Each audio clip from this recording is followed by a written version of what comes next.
Hello friend, good evening all of you. मैं Akhilesh Raghav UP global coaching में आपका स्वागत करता हूं। आज हमें वर्ल्ड ज्योग्राफी के अंतर्गत जिस टॉपिक पे बात करनी है वो विश्व की जनजातियां एवं पठार। आइए इस टॉपिक को देखते हैं, शुरू करते हैं। अगर ये क्लास आपको अच्छी लगे तो इसको लाइक, शेयर और सब्सक्राइब ज़रूर करें। देखते हैं। अगर मैं बात करूं सबसे पहले विश्व के पठार, विश्व के प्रमुख पठार, उन पठारों की बात करेंगे जो एग्जाम के अंतर्गत क्वेश्चन जहां से पूछे जा रहे हैं, सीधे उन्हीं टॉपिकों पर चर्चा करनी है। उन्हीं टॉपिकों के साथ साथ जो प्रश्न पूछे गए हैं उन प्रश्नों को भी हमें देखना है। थ्योरी और इसके जो क्वेश्चन आंसर हैं उन दोनों को साथ साथ करेंगे। सबसे पहले अगर मैं पठार की बात करूं तो सबसे पहले पठार होता क्या है, तो पठार की हम परिभाषा क्या देंगे। पठार कहते किसे हैं? वे भूभाग या वे स्थलखंड जिनकी ऊंचाई समुद्र तल से 600 से 900 मीटर के लगभग हो, 900 मीटर के लगभग हो और ऊपरी हिस्सा कैसा हो? सपाट हो। ऊपरी हिस्सा सपाट हो, क्या कहलाते हैं? पठार कहलाते हैं। यानी कि अगर ये हमारा समुद्र का तल है तो इससे ऊपर उठा हुआ हिस्सा ये हमारा वाटर है, जल है या समुद्र का तल है। तो इस समुद्र के तल से ये जो ऊंचाई है, ये ऊंचाई लगभग 600 से 900 मीटर के बीच हो। ये ऊपर का जो हिस्सा है वो कैसा हो? सपाट हो। तो इसी को हम क्या कहेंगे? पठार कहेंगे। बात क्लियर हो गई? यानी कि समुद्र की तल से 900 से 600 मीटर ऊंचा पठारी भाग यानी ऊपर से सपाट भाग क्या कहलाता है? पठार। अब विश्व के कौन कौन से प्रमुख पठार हैं उनकी हम चर्चा कर लेते हैं। तो विश्व के पठारों में अगर हम देखें तो सबसे पहले हमें एशिया के पठारों को देखना है। एशिया के पठार,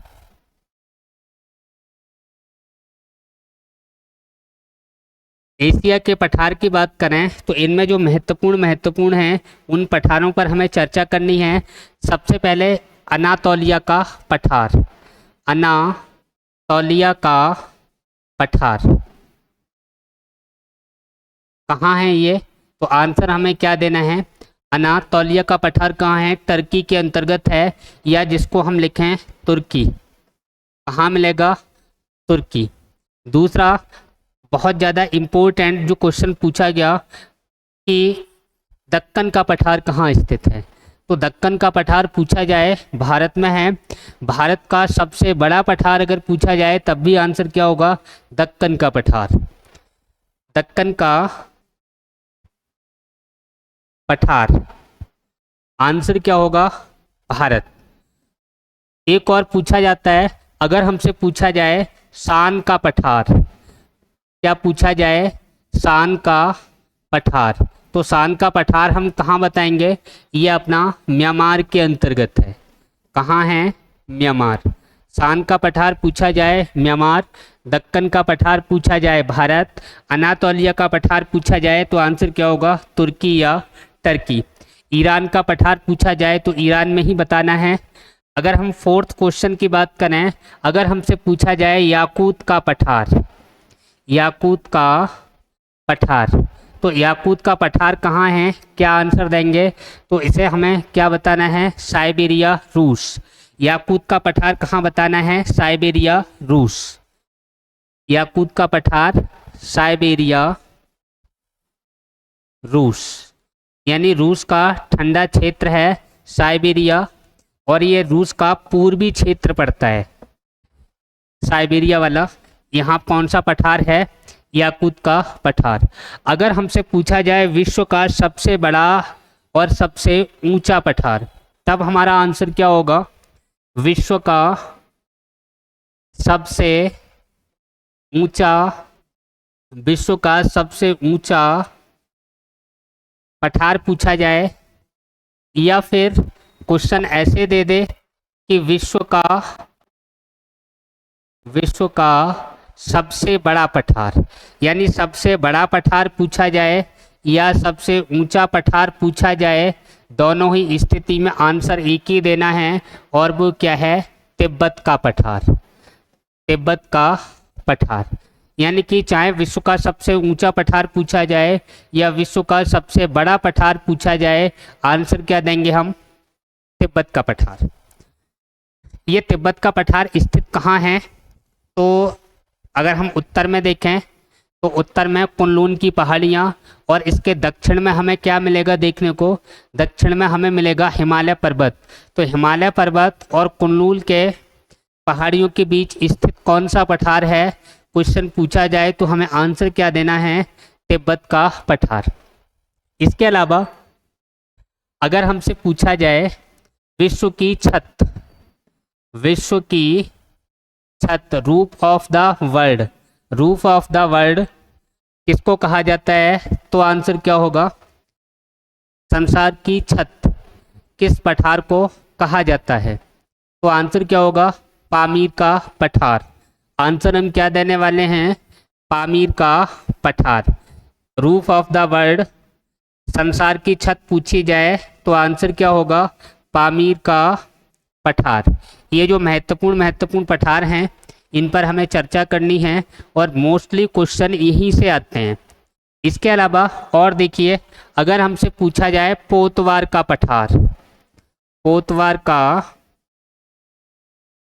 का पठार, तो ये कहाँ होगा? हमारा पाकिस्तान के अंतर्गत। कहाँ मिलेगा? पाकिस्तान। पोतवार का पठार पूछा जाए तो पाकिस्तान, तिब्बत का पठार पूछा जाए तो तिब्बत, अगर हमसे शान का पठार पूछा जाए तो Myanmar, roof of the world पूछी जाए तो पामीर का पठार, विश्व का सबसे बड़ा या सबसे ऊंचा पठार पूछा जाए तो आंसर क्या होगा? तिब्बत का पठार। यहाँ तक आपको क्लियर हो गया? इसके अलावा अगर हम और पठारों की बात करें तो जो एशिया के महत्वपूर्ण पठार थे उनकी बात हम कर चुके हैं। अब इसके अलावा जो अन्य महाद्वीप में बचते हैं उन पठारों की अगर हम बात करें तो सबसे पहले अगर हम देखें अफ्रीका के पठार, एशिया के बाद सेकंड नंबर हम क्या देखने वाले हैं? अफ्रीका के पठार। तो अफ्रीका के अंदर कौन कौन से पठार हैं, उन पठारों की हम बात कर लें तो अफ्रीका में कौन कौन से हमें मिलेंगे? सबसे पहले अगर हम देखें जोस का पठार, यानी कि अगर हमसे पूछा जाए जोस का पठार, तो जोस का पठार हमें कहाँ बताना है? महाद्वीप पूछा जाए तो आंसर क्या होने वाला है अपना? अफ्रीका। अगर हमसे देश पूछा जाए तो नाइजीरिया और नाइजर, कहाँ हैं? नाइजीरिया और नाइजर। बात क्लियर हो गई? जोस का पठार पूछा जाए, महाद्वीप पूछा जाए तो अफ्रीका, और अफ्रीका महाद्वीप में अगर देश पूछा जाए तो नाइजीरिया और नाइजर होगा। इसके अलावा अगर हमसे पूछा जाए बाई का पठार, दूसरा बाई का पठार, तो बाई का पठार कहाँ होगा? अंगोरा या अंगोला, जो भी हो। अंगोरा भी लिखा हुआ मिल जाता है और अंगोला भी लिखा हुआ मिल जाता है। अगर हमसे पूछा जाए मालागासी पठार, वेरी इंपॉर्टेंट, कौन सा पठार? मालागासी पठार। मालागासी पठार पूछा जाए तो आंसर क्या होगा? मेडागास्कर। क्या बताना है? मेडागास्कर। मालागासी पठार, आंसर क्या होगा? मेडागास्कर। इसके अलावा मालागासी की हम बात करें, एक बार आप फिर देखिए, जोस का पठार सब सारे अफ्रीका महाद्वीप के हैं तो कहाँ बताना है? नाइजीरिया और नाइजर में बताना है। अगर बाई का पठार पूछा जाए तो अंगोरा या अंगोला बताना है। मालागासी पठार पूछा जाए तो आंसर क्या होगा? मेडागास्कर। इसके बाद अगर हमसे कटंगा का पठार पूछा जाए, कौन सा? कटंगा। तो कटंगा का पठार कहाँ बताना है? कटंगा का पठार अगर हम देखें तो कटंगा का पठार हमें कहाँ बताना है, बताइए। कटंगा के अगर हम पठार की बात करें तो DRC बताना है। क्या बताना है? DRC या जायरे या कांगो। DRC की फुल फॉर्म क्या है? Democratic Republic of Congo. DRC democratic Republic of Congo. तो कहाँ बताना है कटंगा का पठार? कांगो में बताना है। अच्छा, यहाँ से एक दो बात और आपको ध्यान रखनी है। अगर हमसे पूछा जाए क्वेश्चन, कई बार पूछा गया है, उस क्वेश्चन को मैं रिपीट कर रहा हूँ, क्वेश्चन ध्यान से सुनना।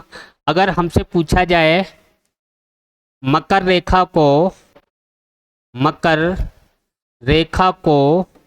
2 बार काटने वाली नदी, मकर रेखा को 2 बार काटने वाली नदी, आंसर क्या होगा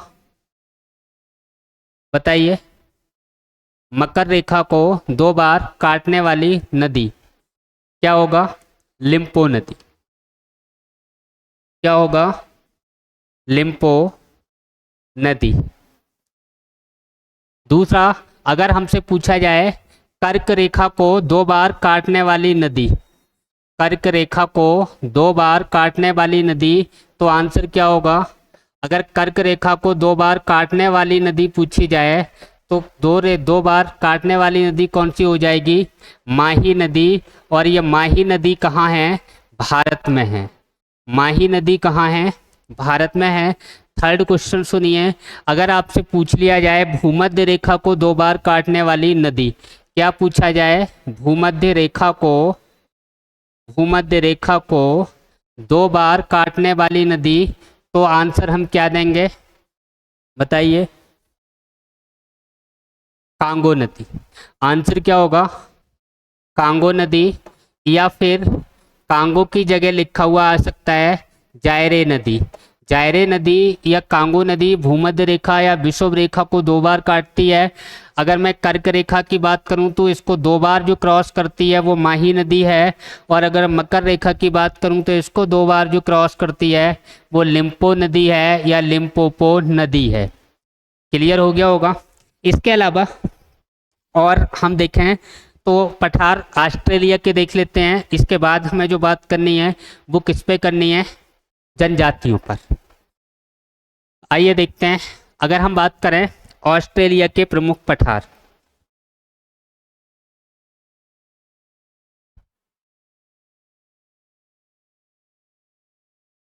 देखिए ऑस्ट्रेलिया के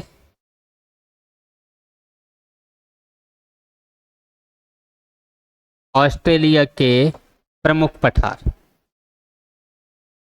ऑस्ट्रेलिया के अंदर कौन कौन से पठार हैं? इन पठारों की अगर हम बात करें तो क्या क्या हमें इसमें ध्यान रखना है, कौन कौन से पठार इम्पोर्टेंट हैं, महत्वपूर्ण हैं, उनकी अगर हम बात करें तो किस किस को हम देखेंगे। देखो, सबसे पहले हम बात करें किम्बरले का पठार। कहाँ है? ऑस्ट्रेलिया के अंदर। सबसे पहला किम्बरले का पठार, किम्बरले का पठार ऑस्ट्रेलिया। दूसरी बात, अगर हमसे पूछी जाए किम्बरले की खान, किम्बरले की खान पूछी जाए तो किम्बरले की खान हमें कहाँ बताना है? दक्षिण अफ्रीका। किम्बरले की खान कहाँ है? दक्षिण अफ्रीका। और किम्बरले का पठार पूछा जाए तो आंसर क्या देना है? ऑस्ट्रेलिया बताना है। इसके अलावा हैमर्सल का पठार, हैमर्सल का पठार या हैमर्सले का पठार कहाँ बताना है? ऑस्ट्रेलिया। अगर मैं थर्ड नंबर पे बात करूं तो यहाँ पे और कौन कौन से पठार हैं? अगर हमसे पूछा जाए टोआम्बा का पठार, टोआम्बा का पठार भी कहाँ है? टोआम्बा का पठार ये भी कहाँ बताना है? ऑस्ट्रेलिया में है। टोआम्बा के बाद एक और ध्यान रखना है, अर्निम का पठार। कौन सा? अर्निम का पठार। अर्निम का पठार। आंसर क्या होगा हमारा? ऑस्ट्रेलिया। ऑस्ट्रेलिया में हमें यही पठार पढ़ने हैं, इससे ज़्यादा हमें देखने नहीं है। अर्निम का पठार हो गया। सबसे ज़्यादा जो इम्पोर्टेंट है ऑस्ट्रेलिया की दृष्टि से वो कौन सा है? किम्बरले का पठार है। इसके अलावा और अगर हम ध्यान रखना चाहें तो हैमर्सले का पठार है, टुआम्बा का पठार है और एक अर्निम का पठार है। इसके अलावा अगर ऑस्ट्रेलिया से संबंधित और एक दो बात पूछी जाए तो उसके बारे में आप इम्पोर्टेंट जो फैक्ट हैं उसको मैं नोट कर दे रहा हूँ। अगर हमसे पूछा जाए उड़ते डॉक्टरों की भूमि, उड़ते डॉक्टरों की भूमि, आंसर क्या देना है? ऑस्ट्रेलिया। या फिर हमसे पूछा जाए उड़ते डॉक्टरों की भूमि, तब भी आंसर क्या होगा? ऑस्ट्रेलिया। या हमसे पूछा जाए प्यासी भूमि का देश, प्यासी भूमि का देश, तब भी आंसर हम क्या देंगे? ऑस्ट्रेलिया। इंपॉर्टेंट क्वेश्चन है। अगर प्यासी भूमि का देश पूछा जाए, प्यासी भूमि का देश, तब भी आंसर क्या होगा? ऑस्ट्रेलिया। अगर हमसे पूछा जाए उड़ते डॉक्टरों की भूमि, तब भी हम किसको बताएंगे? ऑस्ट्रेलिया को ही बताना है। इतना क्लियर हो गया होगा। आगे टॉपिक को बढ़ाते हैं और इसमें अब हमें जो देखने हैं वो उत्तरी अमेरिका और दक्षिणी अमेरिका के पठारों की और हमें बात करनी है। चलो आइए देखते हैं उत्तरी अमेरिका के पठार और दक्षिणी अमेरिका के पठार। सबसे पहले हेडिंग डालिए आप, दक्षिण अमेरिका के पठार। दक्षिण अमेरिका के पठार, इसके अंतर्गत हमें क्या क्या पठार पढ़ने हैं? तो दक्षिण अमेरिका में ज़्यादा कोई पठार नहीं है, जो इम्पोर्टेंट हैं वही हमें ध्यान रखने हैं। एक तो हमें ध्यान रखना है बोलीविया का पठार, बोलीविया का पठार।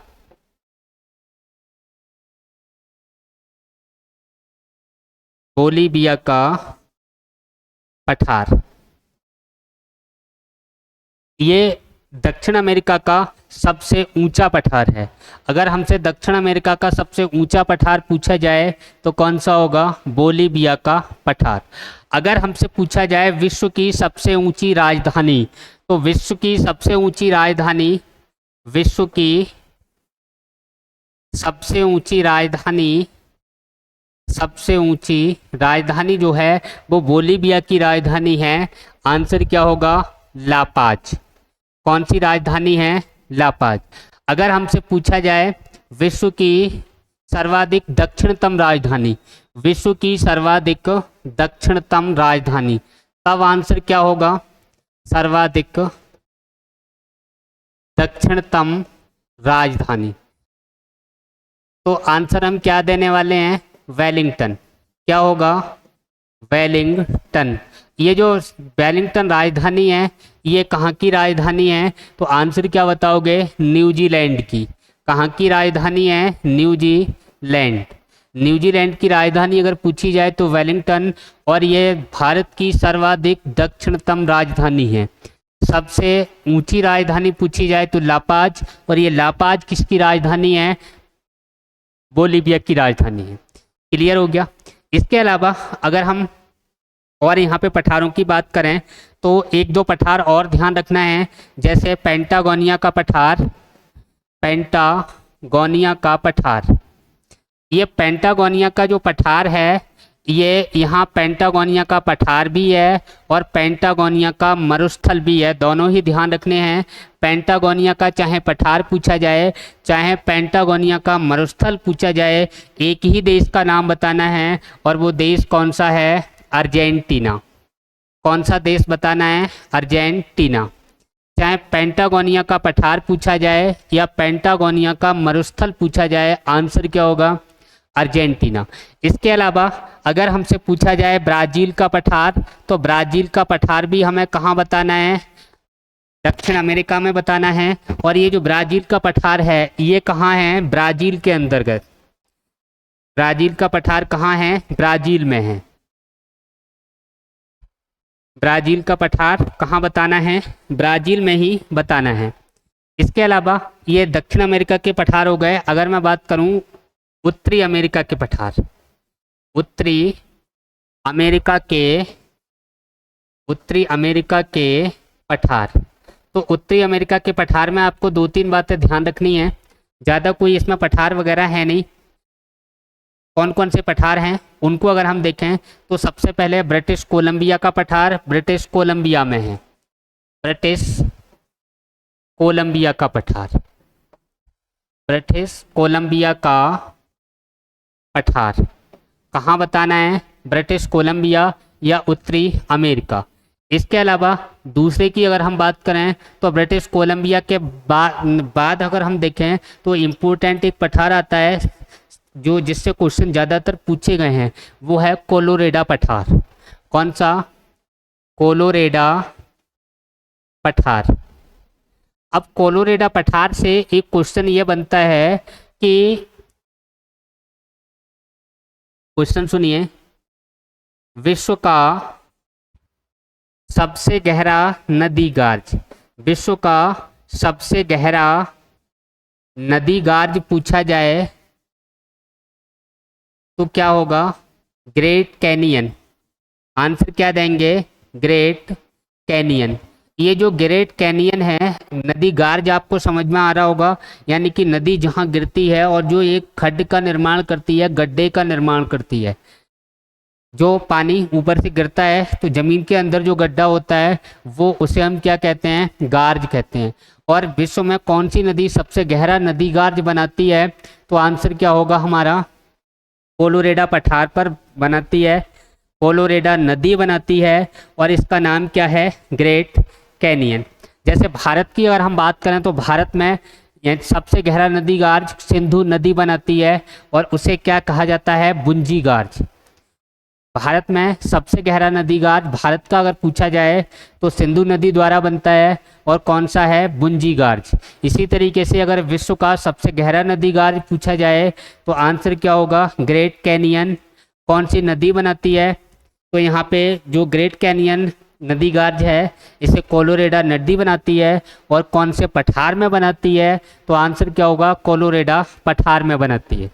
ये बातें मेरे विचार से आपको समझ में आ रही होंगी। इसके अलावा और यहाँ पे पठार हैं, जिसका हम मैक्सिको के पठार की बात करें, मैक्सिको का पठार, ये कहाँ है, मैक्सिको में है। और एक और अगर हम लिखना चाहें तो और लिख लें, और कौन सा है, ओजार्क का पठार। कौन सा है, ओजार्क का पठार, ओजार्क का पठार। ये जो विश्व के महत्वपूर्ण पठार हैं इन पर हमें चर्चा करनी है। और ये जो महत्वपूर्ण पठार हैं ये मैंने आपको यहाँ पे नोट करवा दिए, आप इसको नक्शे में चाहें तो भर लेना। अभी इसके मैं क्वेश्चन आंसर और आपको करवाऊंगा। इसके अलावा फटाफट हम कुछ जनजातियों की बात कर लें जहाँ से ज़्यादातर क्वेश्चन आए हैं, पूछे गए हैं। अगर हम जनजातियों की बात करें तो सबसे पहले हमें एशिया की जनजातियों पे बात करनी है।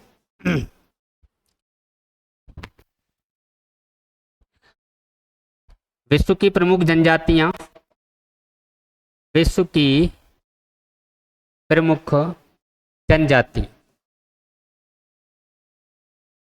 अगर विश्व की प्रमुख जनजातियों हम बात करें तो सबसे पहले हमें एशिया की जनजातियों पर चर्चा करनी है। और एशिया की जो जनजातियां हैं वो कौन कौन सी हैं, जो महत्वपूर्ण वाली हैं उनको आप नोट करिए, कॉपी पेन लेके बैठिए। सबसे पहले हम बात करें बद्दू जनजाति। कौन सी, बद्दू जनजाति। अगर हम बद्दू जनजाति की बात करें तो बद्दू जनजाति ये कहाँ मिलेगी, एशिया में अरब के मरुस्थल में पाई जाती है। कहाँ मिलती है, अरब मरुस्थल में, अरब मरुस्थल। दूसरा अगर हमसे पूछा जाए बद्दू जनजाति के अलावा कि कजाक जनजाति कहाँ मिलती है, तो कजाक आप कहाँ बताओगे, कजाक कजाकिस्तान में। कजाकिस्तान में कौन सी जनजाति पाई जाती है, कजाक। अगर हम थर्ड नंबर पे बात करें, अगर हमसे पूछा जाए अफरीदी जनजाति, अफरीदी जनजाति, तो अफरीदी जनजाति कहाँ पाई जाती है, पाकिस्तान में। अफरीदी जनजाति पूछी जाए तो आंसर हमें क्या देना है भाई साहब, पाकिस्तान देना है। इसके अलावा और देखिए, अगर हमसे पूछा जाए पख्तून इम्पोर्टेंट जनजाति है कौन सी, पख्तून, तो पख्तून जनजाति की बात करें तो ये पख्तून जनजाति कहाँ पाई जाती है, किस जगह, आंसर हमारा क्या होगा, अफगानिस्तान। कहाँ पाई जाती है, अफगानिस्तान में।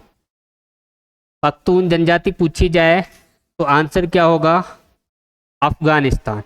इसके अलावा और महत्वपूर्ण जो जनजातियां हैं उनकी हम बात करते हैं। पख्तून के अलावा अगर हमसे पूछी जाए खिरगिश, कौन सी जनजाति, खिरगिश, इंपॉर्टेंट लिख लेना इसको, कई बार यहाँ से क्वेश्चन पूछा गया है। तो खिरगिश जनजाति कहाँ की है, क्या आंसर दोगे आप इसका, बताइए। मध्य एशिया की। किर्गिज जनजाति कहाँ की है, मध्य एशिया। आंसर क्या देना है, मध्य एशिया। अच्छा, इससे और क्वेश्चन इससे लगे हुए पूछे गए हैं, वो क्वेश्चन आप सुनिए। ये किर्गिज जनजाति जिन घरों का प्रयोग करते हैं, यानी कि जो टेंट या तंबू लगाकर ये लोग रहते हैं, किर्गिज जनजाति जिन घरों में रहते हैं उन घरों को किस नाम से जाना जाता है। आंसर क्या देंगे आप, बताइए। इनके घरों को क्या कहा जाता है, इसके जो तंबू से बने हुए घर होते हैं, ये लोग जो बनाते हैं किर्गिज जनजाति के लोग, उनको क्या कहा जाता है, तो इनके घरों को युर्त कहा जाता है। इनके घरों को युर्त कहा जाता है। युर्त क्या होते हैं, ये इनके घर होते हैं और इनके घरों को क्या कहा जाता है, युर्त कहा जाता है।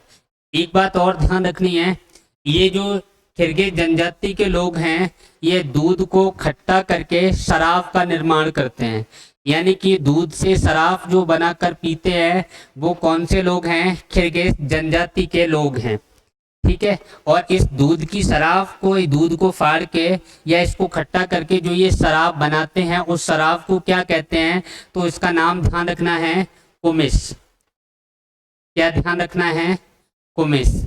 ये क्या है, ये किर्गिज जो लोग हैं ये इसका सेवन करते हैं। ये एक प्रकार की क्या है, शराब है। यानी कौन सी शराब का ये प्रयोग करते हैं, तो आंसर हमें क्या देना है, कुमिस का प्रयोग करते हैं। इसके अलावा और अगर हम जनजातियों की बात करें एशिया के अंदर, अगर मैं 6 नंबर पे देखूं तो हमें जो भारत से लगी हुई जनजातियां हैं उन पे थोड़ी बात करनी है। जैसे अगर हम बात करें शेरपा और भोराक, अगर हमसे पूछा जाए शेरपा या फिर भोराक या फिर गोरखा, तीनों के बारे में आप सुनिए। अगर शेरपा जनजाति पूछी जाए, भोराक जनजाति पूछी जाए, गोरखा जनजाति पूछी जाए, तो एक कॉमन आंसर इसका यह है कि ये तीनों की तीनों कहाँ पाई जाती हैं, तो आंसर क्या होगा, नेपाल।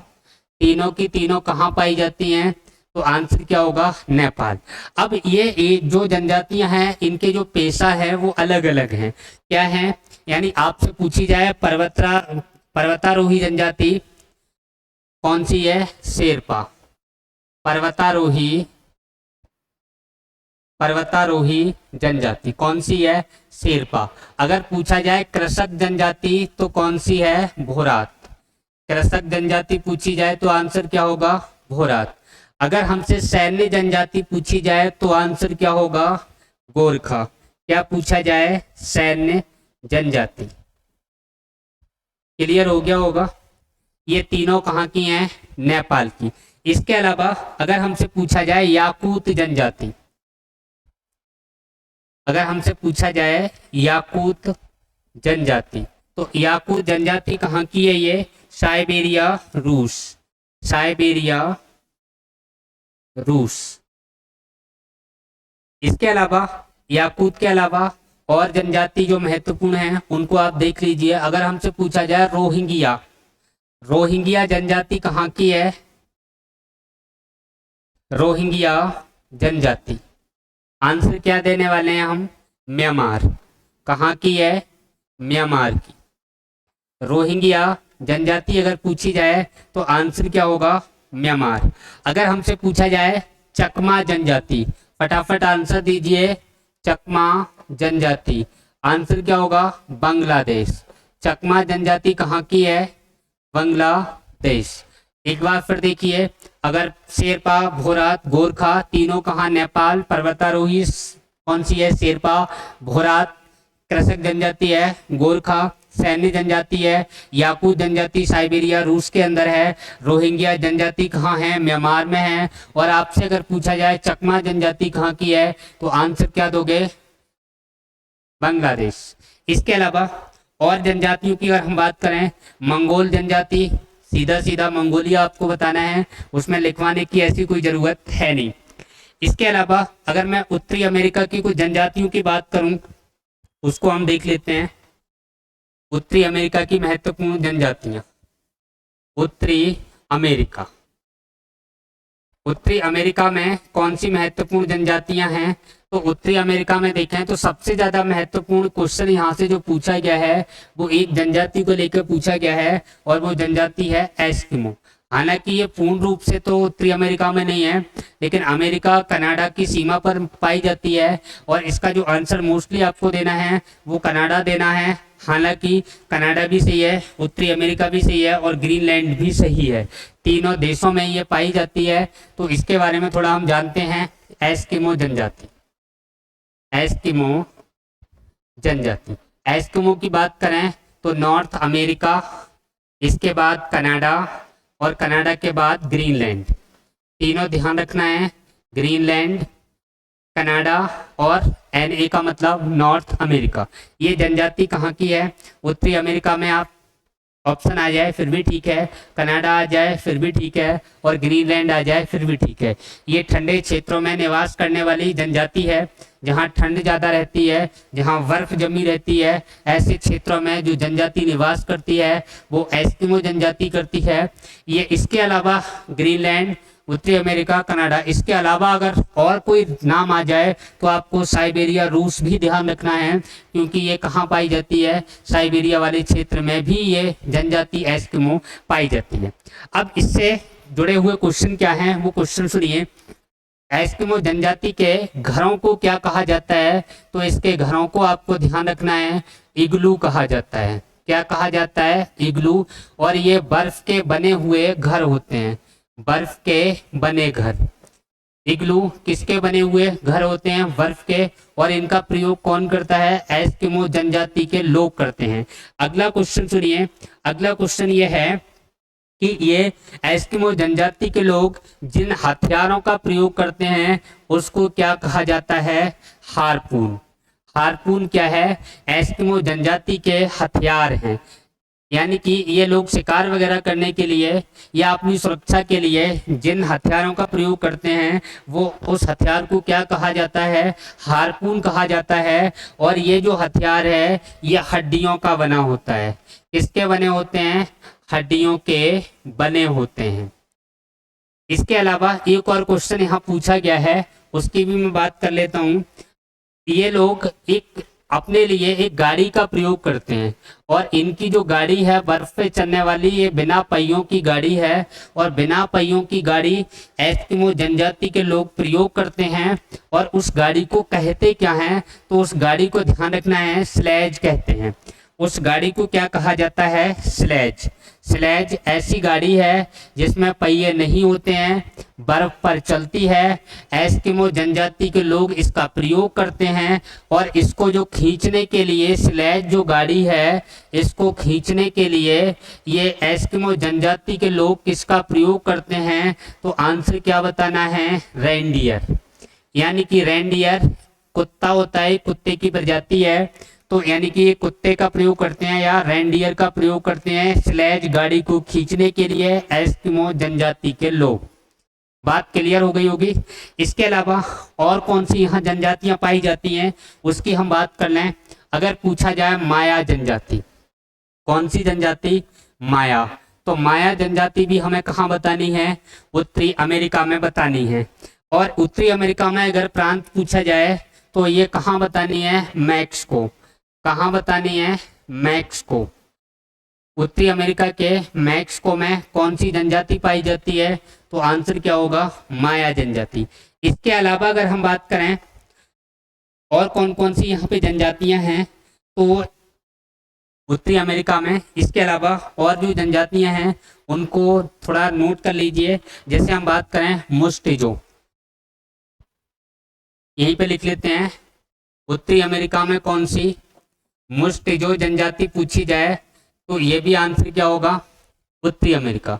इसके अलावा और सुनिए, मुस्टिजो के अलावा अगर हम बात करें मुलेटो, कौन सी मुलेटो, मुलेटो जनजाति भी कहाँ की है, उत्तरी अमेरिका की। और एक महत्वपूर्ण जनजाति आप सुनिए, बोरा जनजाति या बोरो जनजाति, यानी कि अगर बोरा पूछी जाए, इंपोर्टेंट लिखना है इसको, बोरा या फिर बोरो जनजाति, तो ये भी कहाँ की है, उत्तरी अमेरिका की। इसकी विशेषता क्या है कि ये जो बोरो जनजाति के लोग हैं, ये अगर विजय तिलक अगर इनका होता है तो विजय के प्रतीक के रूप में, विजय के प्रतीक के रूप में किसका प्रयोग करते हैं, तो ये खोपड़ी का प्रयोग करते हैं। किसका, खोपड़ी।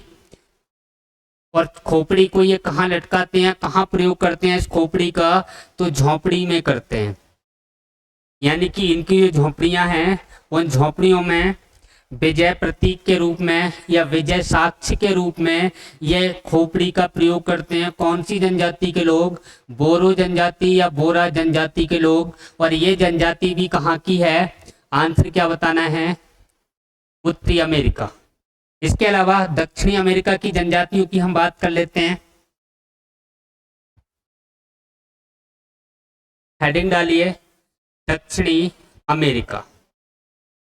अगर हम दक्षिणी अमेरिका की बात करें तो इसमें महत्वपूर्ण जनजातियां कौन कौन सी हैं, इनको अगर हम देखें तो दक्षिण अमेरिका में अगर हम देखें, हाँ एक बात सुनिए,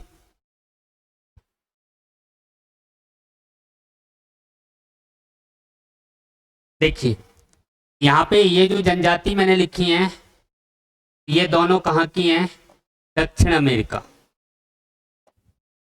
मुस्टिजो और मुलेटो कहाँ की हैं, दक्षिणी अमेरिका। और ये जो बोरा मैंने बताई ये भी कहाँ की है, दक्षिणी अमेरिका, दक्षिणी अमेरिका। उत्तरी अमेरिका की जनजातियां ये एस्किमो हैं। बात क्लियर हो गई। इसके अलावा उत्तरी अमेरिका में, इसको आप सही करना, ये कहाँ की है, दक्षिणी अमेरिका। दो ये हो गई और एक ये बोरा जनजाति, ये भी कहाँ की है, दक्षिणी अमेरिका। इसके अलावा उत्तरी अमेरिका में और देखें तो यहाँ पे देखिए आप, अगर हमसे पूछा जाए अरावाक, अरावाक जनजाति भी कहाँ की है, उत्तरी अमेरिका। अगर हमसे पूछा जाए अपाचे, तो अपाचे जनजाति भी कहाँ की है, उत्तरी अमेरिका। एक बार आप फिर देखिए, मुस्टेजो जनजाति या मुलेटो जनजाति कहाँ की है, दक्षिण अमेरिका। बोरा या बोरो पूछी जाए ये भी कहाँ की है, दक्षिणी अमेरिका। बात क्लियर हो गई। इसके अलावा अगर एक पूछी जाती है कि मूल निवासियों को क्या कहा जाता है, तो आपने सुना होगा, पढ़ा होगा, रेड इंडियन। रेड इंडियन जो कहा जाता है वो दक्षिणी अमेरिका के मूल निवासियों को भी कहा जाता है और उत्तरी अमेरिका के मूल निवासियों को भी कहा जाता है। विशेष रूप से जो कहा जाता है वो उत्तरी अमेरिका के मूल निवासियों को क्या कहा जाता है, रेड इंडियन कहा जाता है। इतनी बात क्लियर हो गई। एक और जनजाति आप लिख लो, क्री तथा क्रो। एक और जनजाति आप नोट करना, क्री तथा क्रो, क्री तथा क्रो। ये क्री तथा क्रो ये जनजाति ये कहाँ की है, तो जो यूएसए व कनाडा की सीमा पर निवास करती है। यूएसए व कनाडा की सीमा पर कौन सी जनजाति निवास करती है, तो क्री तथा क्रो आपको ध्यान रखना है। इसके अलावा और जो इम्पोर्टेंट जनजातियां हैं उनको हम देख लेते हैं, जिनमें अगर हम बात करें तो ऑस्ट्रेलिया की। ऑस्ट्रेलिया के मूल निवासियों को क्या कहा जाता है, एबोरिजिनल। ऑस्ट्रेलिया के मूल निवासियों को क्या कहा जाता है, एबोरिजिनल। नोट करिए, ऑस्ट्रेलिया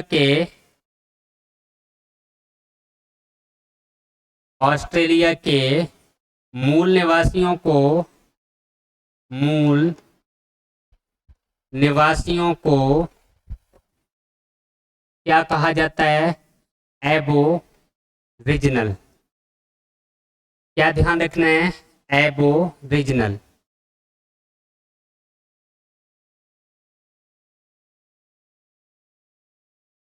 अगर हमसे पूछा जाए न्यूजीलैंड के मूल निवासियों को क्या कहा जाता है? न्यूजीलैंड के मूल निवासियों को क्या कहा जाता है? तो आंसर क्या होगा बताइए? माओरी। क्या कहा जाता है? माओरी। और इंपॉर्टेंट सुनिए आप, मसाई कहाँ की जनजाति है? मसाई कहाँ की जनजाति है? तो मसाई आपको दक्षिण यानी कि अफ्रीका बताना है। और अफ्रीका में कौन कौन सा देश बताना है? केन्या और तंजानिया। मसाई कहाँ की जनजाति है? Kenya plus Tanzania. और अगर महाद्वीप पूछा जाए तो आंसर क्या देना है? अफ्रीका। यानी मसाई,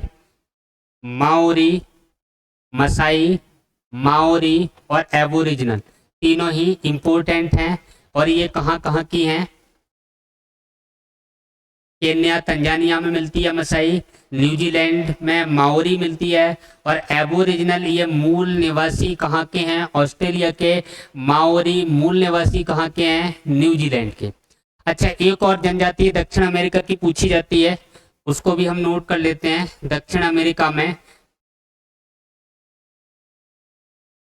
अगर हम बात करें बुशमैन, सबसे इंपॉर्टेंट जनजाति है बुशमैन। कहाँ की है? दक्षिण अफ्रीका।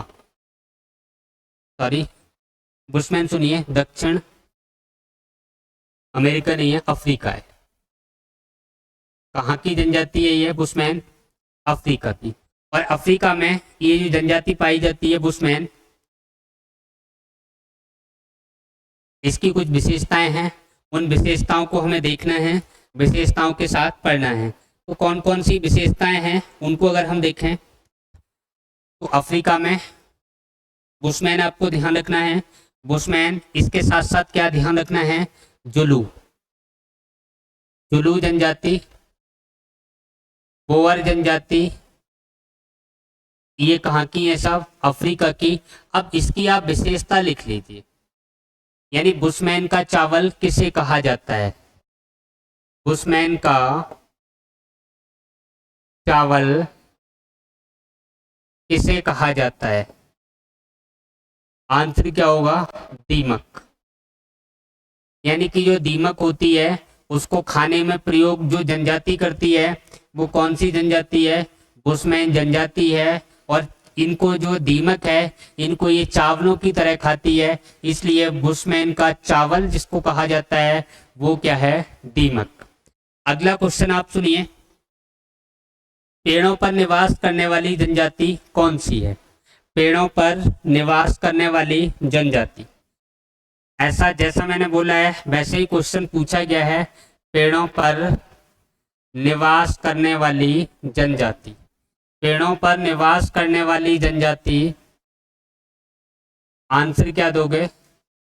पेड़ों पर निवास करने वाली जनजाति, आंसर क्या होगा? पिग्मी जनजाति। क्या आंसर होगा? पिग्मी जनजाति। कौन सी जनजाति? पिग्मी जनजाति। ये जनजाति पेड़ों पर निवास करती है या पेड़ों पर घर बनाकर रहती है। अगर हमसे पूछा जाए कांगो बेसिन में कौन सी जनजाति पाई जाती है? कांगो बेसिन में, तो कांगो बेसिन में हमें ध्यान रखना है दो जनजातियों को।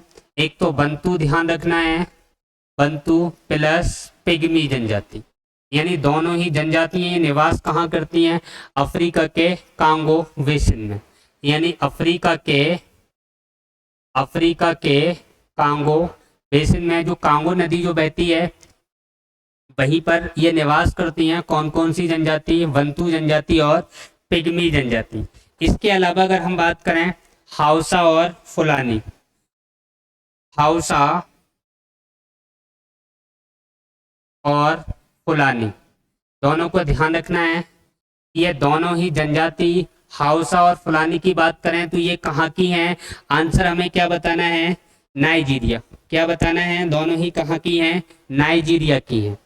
हाउसा और फुलानी कहाँ की हैं? नाइजीरिया। इनकी विशेषता क्या है? दोनों पूछी जाए कहाँ तो महाद्वीप तो अफ्रीका है ही, अगर देश पूछा जाए तो नाइजीरिया है।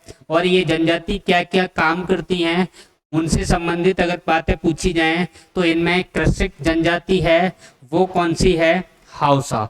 ये कैसी जनजाति है? कृषक जनजाति है, यानी कि खेती बाड़ी ये लोग करते हैं। अगर हम फुलानी की बात करें तो ये कैसी जनजाति है? ये आपको पशुपालक जनजाति बतानी है। कैसी बतानी है? पशुपालक जनजाति। इंपॉर्टेंट हैं दोनों। हाउसा या फुलानी कहाँ? नाइजीरिया। अगर आपसे पूछा जाए नाइजीरिया की कृषक जनजाति तो आंसर क्या होगा? हाउसा। अगर नाइजीरिया की पशुपालक जनजाति पूछी जाए तो आंसर क्या होगा? फुलानी। इसके अलावा और जो जनजातियां हैं उनकी अगर हम बात करें तो मसाई जनजाति, अभी मैंने बताया ये कहाँ की है? केन्या और तंजानिया। अब यहाँ जो क्वेश्चन पूछा गया वो थोड़ा घुमा के पूछा गया कि मसाई जनजाति के घरों को क्या कहा जाता है।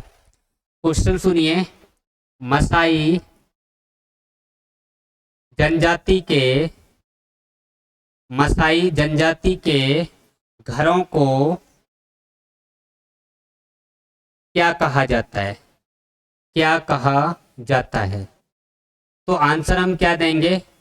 मसाई जनजाति के घरों को क्या कहा जाता है? क्रॉल। क्या कहा जाता है? क्रॉल।